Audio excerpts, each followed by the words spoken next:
So I'm a member of the task force for the NWSA, the National Wireless Safety Alliance. It's an organization that was created to try and standardize training and certification levels across different types of tower technicians and foremen in the industry.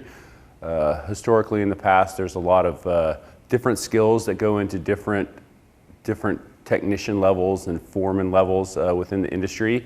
And NWSA is striving to try and level the playing field and give everybody a set of skills and a way of examining those to make sure that we're using best practices and putting forth guys and gals in the industry that really have a good handle on what they need to do and the crucial skill sets for each different position.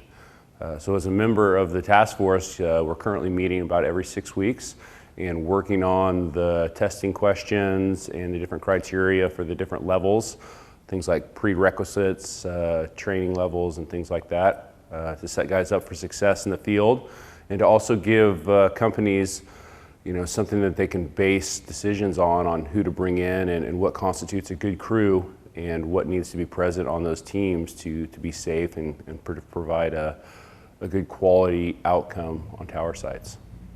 Historically in the wireless industry, a lot of the training that gets done is on-the-job training. So the NWSA is really striving to create a skill set that people know ahead of time that gives them the ability to learn certain skill sets and develop those skills to be a better tower technician.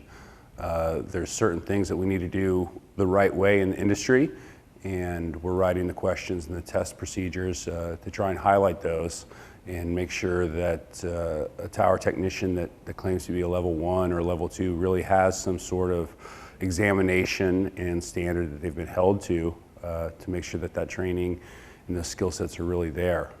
In the industry, a lot of times people will come into a certain position and will claim to have certain skill sets or experience, and this is a way that we can give a real concrete label, if you will, to make sure that they've met those criteria.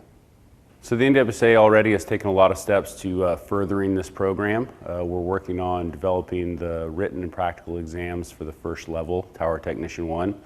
And there's a lot of good information out there. We've partnered with the National Commission of Crane Operators to format some of our rigging and signal person training that way.